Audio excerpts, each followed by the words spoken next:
Right. వాళ్ళ తరపునంటే వాళ్ళు మీరు ఒక అమ్మాయితో మాట్లాడుతూ ఫ్లడ్ చేసిరు అని చెప్పేసి క్లియర్గా ఆ అంశంలో కంచె తీసుకొచ్చి మాట్లాడినటువంటి అంశం అది. వాస్తవమేనా? మీరు ఫ్లడ్ చేసిరా అమ్మాయిని?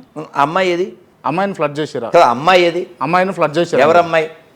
ఎవరమ్మాయి? మీరు మాట్లాడినటువంటి అమ్మాయి. అది నాకే తెలియదు. ఎవరు అమ్మాయి? మాట్లాడలేదా మీరు? ఎవరు అమ్మాయి? మీరు మాట్లాడారు కదా. కాదు, అసలు అమ్మాయి ఎక్కడుంది? మీరు మాట్లాడిన వెనకాల ఒక స్త్రీ ఉంది అని అన్నాను అనుకో, వెనక్కి తిరిగి చూస్తావు. ఉందా నీ వెనకాల? లేదు. సేమ్. నేను తిరగకుండా చెప్పిన. నేను తిరగకుండా చెప్పిన. మేము కూడా చెప్పాను. నేను కూడా చెప్పాను ఎక్కడ ఉందన్న. గురుగారు నిజం చెప్పండి, ఆ అంశాన్ని క్లియర్ చేద్దామని నేను ప్రశ్న చేయనా? ఇప్పుడు నేనేమన్నానంటే నీకు అర్థమయ్యేలా చెప్తా. నీ జేబు ఎత్తుకుంది క్వార్టర్ అని నేను అంటున్నా. నువ్వు ఇప్పుడు మధ్యలో ఆ మెట్లు ఎక్కి క్వార్టర్ అని తెచ్చుకున్నావు అని అన్నా. ఇప్పుడు నిరూపించుకోవాలంటే ఏం చేయాలి? నువ్వు నేను తీసి చూపించాలి. అంతే, సేమ్. అలా నువ్వు కూడా చూపించు.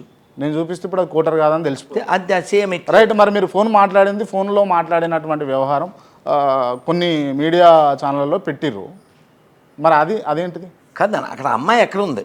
అమ్మాయి కాదా ఆమె మాట్లాడినామా? ఎవరు అబ్బాయా? నాన్న క్లియర్గా వాళ్ళే ఒప్పుకున్నారు కదా నాన్న.